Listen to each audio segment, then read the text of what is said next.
Welcome back to the channel. This is the Action Figure Grader, and today's video is going to cover recent sales on eBay for CGC-graded comic books. And I went kind of a wide net with this one. Bronze Age, Copper Age, Modern Age, autographs, a pretty decent assortment of different books. Books that I like to track, books that I would like to have, and just a different assortment here to give you guys an idea of what's selling out there and the kinds of prices that I am seeing. Thank you to those of you that watch the channel. Really appreciate it. I try to do a comic book market update every Sunday. So if you're not into action figures, you can just watch my Sunday videos if you're only into comic books. So these are the ones I picked out for this week that I thought were worth talking about. Let's first start off with a book that I've always kind of watched in the background, and I was like, I'll never get that one. It's so expensive. But it's very rare you see a 9.8 pop up on eBay for Tomb of Dracula #1. It's tough to get in a 9.8 because it is from 1972. This is the first appearance of Dracula in comics, which is kind of crazy to think about.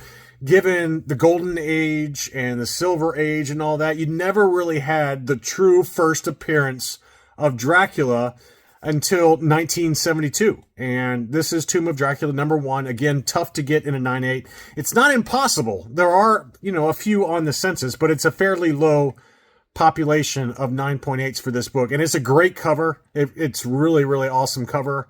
Love that image there. Really harkens back to a lot of the horror. And that one was at auction, believe it or not, and it sold for $42.50. I did not look up what it looks like on the Go Collect data. So let's do that now. Tomb of Dracula #1, and we'll see what kind of data we can get for the Tomb of Dracula #1 in a 9.8. So not surprisingly, it is Neil Adams cover art, which adds, some allure to it. It really does feel a little bit, looking at that cover, it kind of does look like Batman 227, which is another famous Neil Adams cover that I have in my own collection. But this one, in a 9.8, there's only 91 on the census. And obviously that sale in the last 30 days of $42.50 was the one we just covered.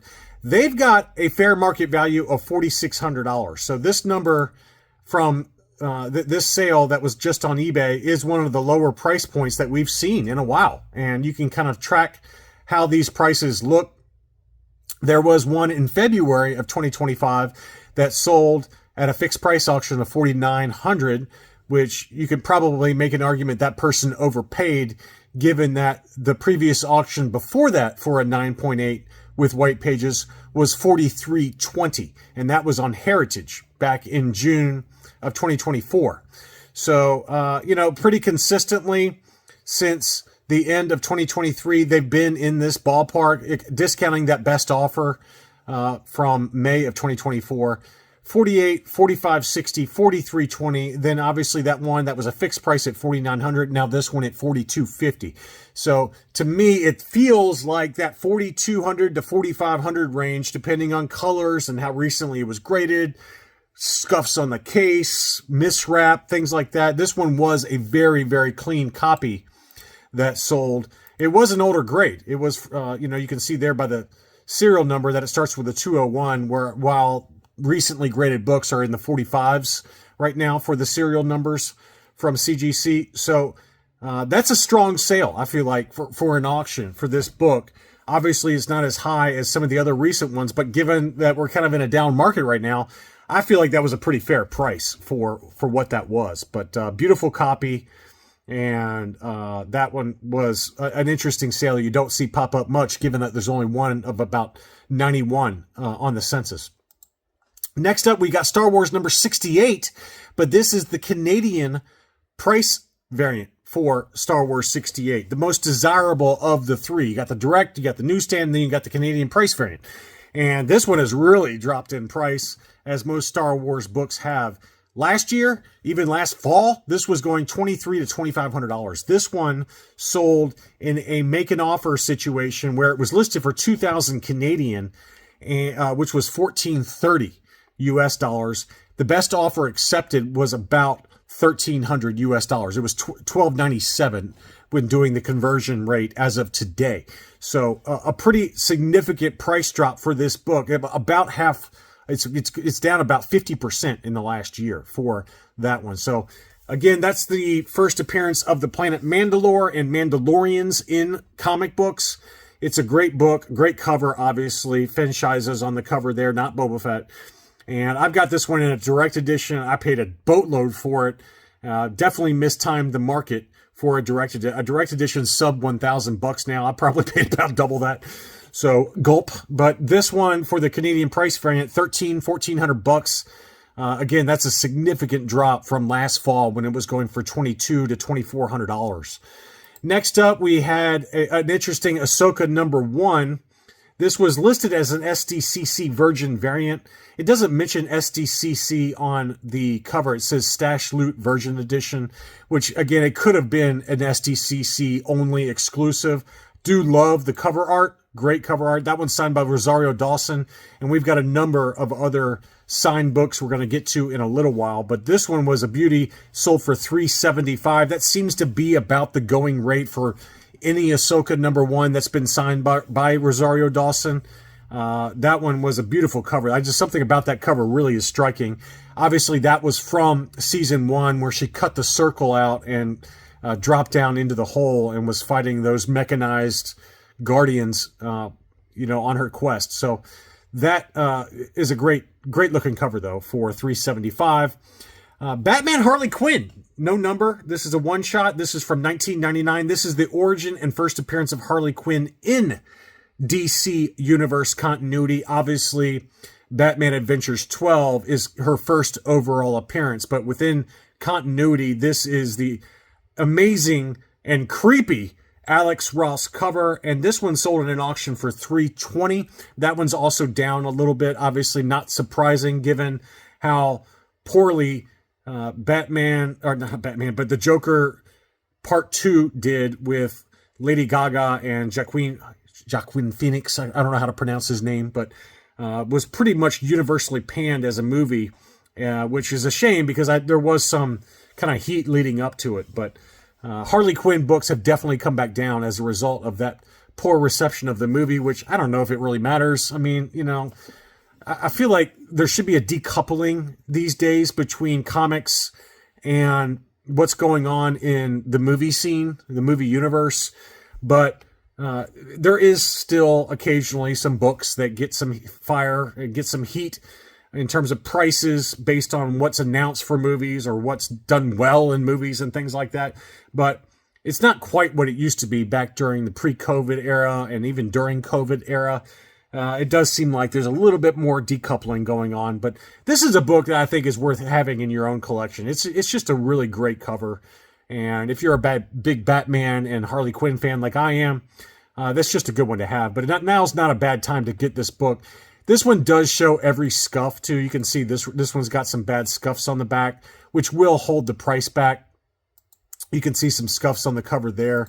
Just certain Batman books like this one and The Dark Knight Returns #1. I mean, those books, they just, because they're such solid covers, solid colors for the covers, that every little scuff of the inner well liner shows up on CGC's, on the CGC cases, which maybe one day they will figure out a way to minimize those scuffs. But that one sold for $320. Probably one without scuffs. You can probably bank on $350 to $375 pretty easily, but it's really tough to get one without any scuffs. I had one that I got for this exact book, this book, Batman Harley Quinn #1. The photos, they looked impeccable, but, some sellers, they will, use their shading and things like that and darken the covers, darken the photos to make it look like you can't see any scuffs. And then when you get it in hand, you're like, oh, great, it's got a scuff on it. So I sent mine back in to be reholdered by CGC, which is not that expensive and it doesn't take very long. And it definitely helped. Don't get me wrong. There's less scuffs, but there's still some minor scuffing on it, even after getting it reholdered. So it's almost impossible to get a perfect copy. And I did it for both Harley Quinn and then also for Dark Knight Returns #1. because I just, my OCD kicked in and I wanted to get minimize the scuffs as possible. And neither one came back perfect, but a lot better than what it was. But anyway, 320 on that one. On to some autograph books. Celebrity Authentics Direct. This is supposedly a service that gets a lot of these comics signed by big name celebrities. Obviously, Tom Hardy played Venom, and this was a great looking cover. I love this cover. This is a Bjorn Barends cover. He's got a very distinctive art style. He's got some beautiful Spawn covers as well. Barends just there's something about his art style that I love. I absolutely love his art.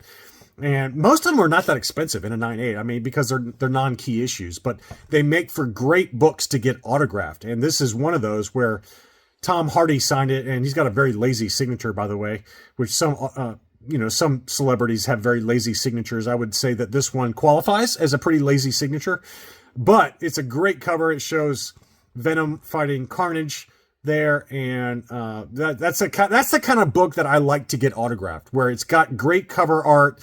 It's a non-key issue. That's a non-expensive book.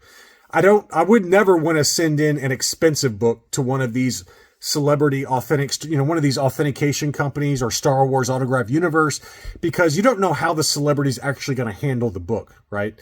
They can be kind of rough on the book. And then what was a 9.8, CGC will crack it open and then get it signed and then regrade it with the signature.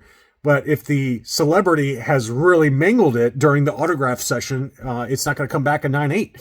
So to me, it's better to use a book that is a non-key issue but has really nice cover art. And this is kind of the book that I would use. So great looking book. And that one sold at an auction for $355.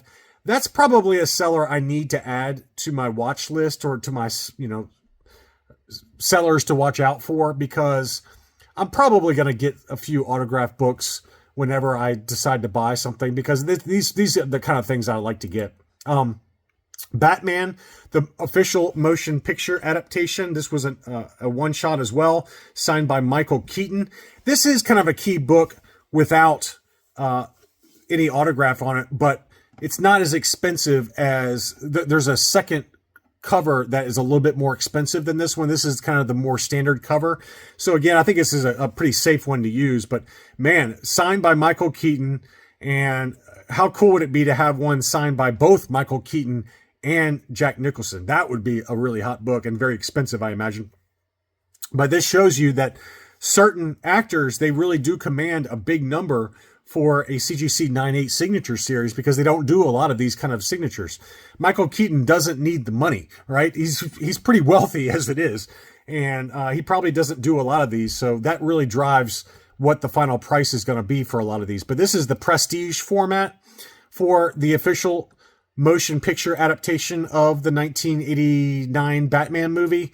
The non-prestige format in a 9.8 is a little more expensive because there's fewer of them on the census. And it's a better cover, in my opinion, although I like this cover as well. It's just not... This one is maybe a little corny. The other one is a little less corny. It's a pretty cool cover. But I don't mind this one, don't get me wrong. But anyway, that one sold for $775. Big number, man. Again, it's like Mark Hamill, when he signs a book. Those books are always really expensive just because they don't do it a lot. Robert Pattinson, this one was signed Batman number 118. Again, a pretty nice homage cover to SpiderMan number 1 from 1990. And this book, again, is a non-key issue, really. But signed by Robert Pattinson. I'm still holding out hope that the Batman 2 makes its way to theaters at some point. They have not even started filming it yet. I personally loved Robert Pattinson's version of Batman, and it's kind of a true return to the detective roots of what Batman really was, from the early comics. And I thought he did a great job.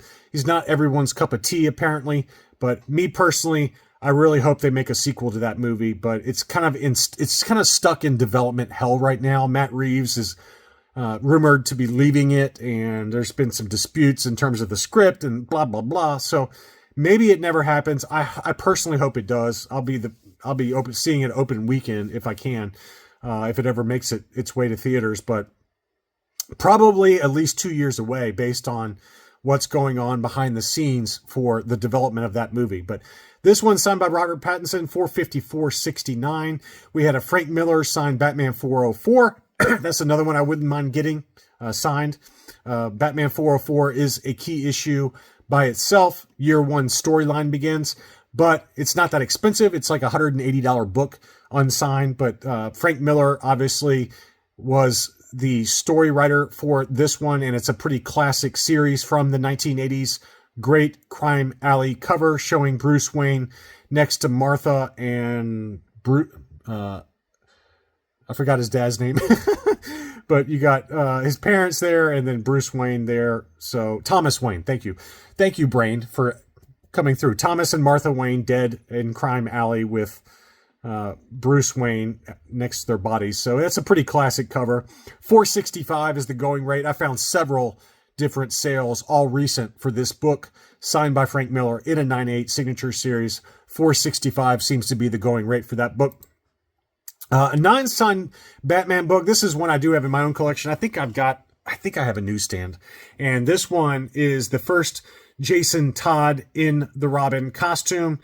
Great cover by Walt Simonson, and I love this cover. Just shows the Batman and the Joker fighting it out on top of a rooftop.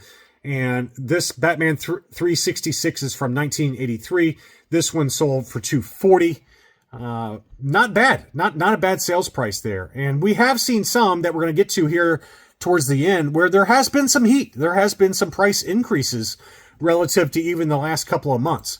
Batman number 6. This is a book that I really like. And if you're into the Robert Pattinson Batman movie, I really think that this is a good one to get. This is the 1 in 25 variant cover for Batman number 6, the new 52 Scott Snyder story.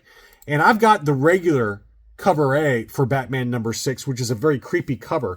But this is the 1 in 25 cover showing the villain Talon fighting Batman. And this one is the first appearance of the Court of Owls. And the Court of Owls absolutely will play a key role, in my opinion, in the next Batman movie. It's been hinted at in the first Batman movie, and it's certainly had its day in the Gotham TV series, which I also loved.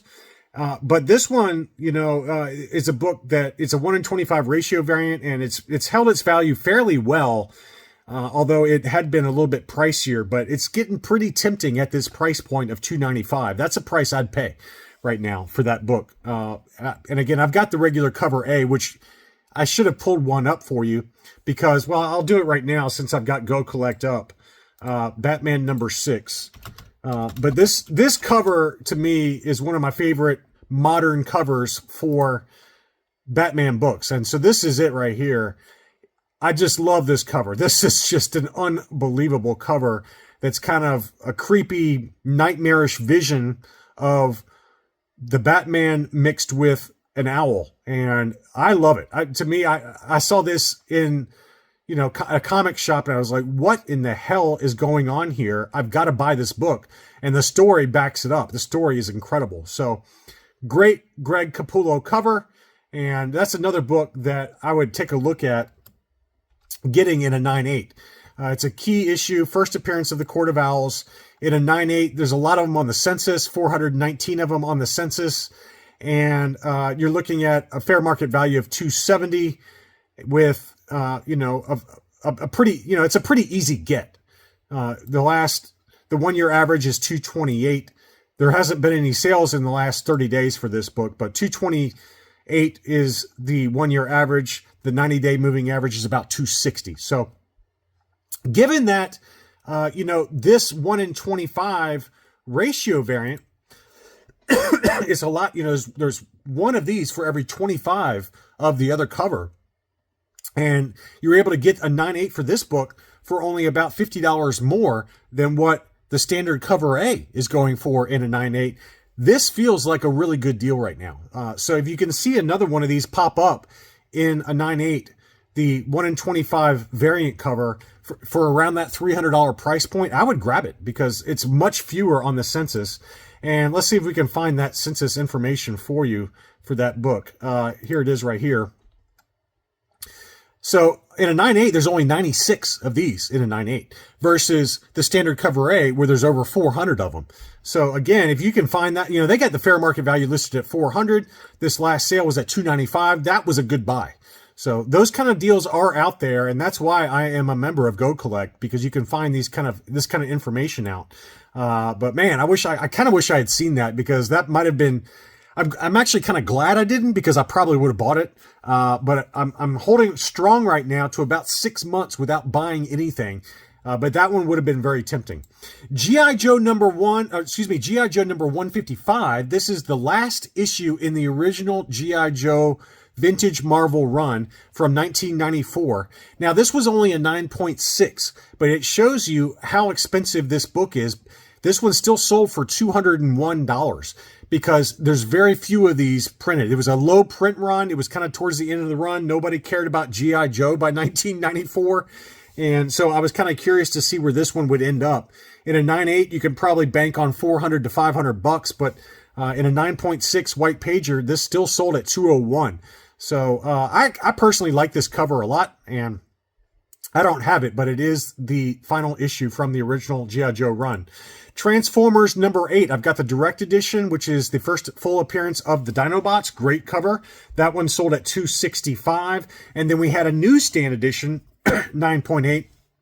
It had a bad miswrap. You can see there on the left-hand side that it was overwrapped there. That still sold at $600. So the Dinobots are popular among collectors, and that's a great cover. I would like to have that one at some point. Amazing Spider-Man number 252 in a 9.8, signed by Stan Lee. And this was a newsstand edition. And in a newsstand, you're probably banking on $1,500-ish unsigned. But with Stan Lee's signature, it's going to add a premium, as we've talked about. And in this case, it added about $800 to it. So this one sold at $23.26 on 29 bids. It was an older CGC label, but it's a massive key issue. The first appearance of the black costume tied with Marvel Team Up number 141. And this is a great cover. I've got this one in a newsstand myself, but unsigned. But this one's signed by Stan Lee. You're going to be paying a big premium. Another book that I really like is Amazing Spider-Man number 201. It's just a great cover showing Spider-Man along with the Punisher. And this was a direct edition, sold for $203.63. That's just a book I like because of the cover there, really. It's just a great looking book there. Next up, I've got some Wolverine books, and prices have bumped up, as I alluded to earlier. Incredible Hulk number 340. This is the second fight between Wolverine and the Incredible Hulk in comics. Obviously a classic Todd McFarlane cover. And this one dipped back down into below $1,000 range in a 9.8 direct edition. But surprisingly, this one has jumped up a little bit. It's been going anywhere from $1,100 to $1,500 on eBay. This one was a buy it now at $1,500. This one did have the custom Wolverine label, but and it was freshly graded, perfectly centered, beautiful colors, all of that. But I would not spend $1,500. I would try to aim for $1,100 to $1,200 if you can. But that certainly was a beautiful copy and very well centered. Next up, we've got Marvel Comics Presents number 79. This is a beautiful cover that I have in my own collection. This is kind of the first Weapon X design cover, and it's not like really the origin or the Weapon X storyline really begins on Marvel Comics Presents number 72. That's kind of the origin of Wolverine. But this is kind of the first time you see Wolverine with the Weapon X kind of gear on his face. And it's just a very popular cover. And now's a pretty decent time to pick it up. It's dropped in price a lot. This one was listed for $280, sold for $250. But that's one I've got in my own collection. I really like that cover a lot if you're into Wolverine key books. Next up, we've got X-Men number 133. This is kind of the first solo Wolverine cover from the Uncanny X-Men series, fighting the Hellfire Club. And this was a 9.8 white pages. That one sold for $1,000. That one's up a little bit as well. This one was going kind of $850 to $900. This one sold for $1,000. So that one is definitely bumping up. Speaking of which, this book, X-Men number 141, has really jumped in price as of late. This is the direct edition, and it sold for $870 in an auction. And that's about the price that I paid for my newsstand edition for this book. So pretty shocking final sales price for the direct edition. But that one did sell in an auction for $870. This is the beginning of the Days of Future Past storyline. And it's a great looking cover there. Pretty classic cover. So, you might want to hold off buying this book if this is one that you've been trying to target, because the price is way up on that one. Wolverine Limited Series number 1. This is the newsstand edition. This one sold for $11.25, 9.8 with white pages. And then this one also sold for $12.99, and it was off-white to white pages. So don't spend $1,300 on an off-white to white pager for Wolverine Limited Series number 1 newsstand when you can get the same book newsstand with white pages. So this is kind of the price target to aim for if you're looking for Wolverine Limited Series number 1 in a newsstand. It's the first solo Wolverine comic book. I would love to have this book in my collection, but I don't have it yet.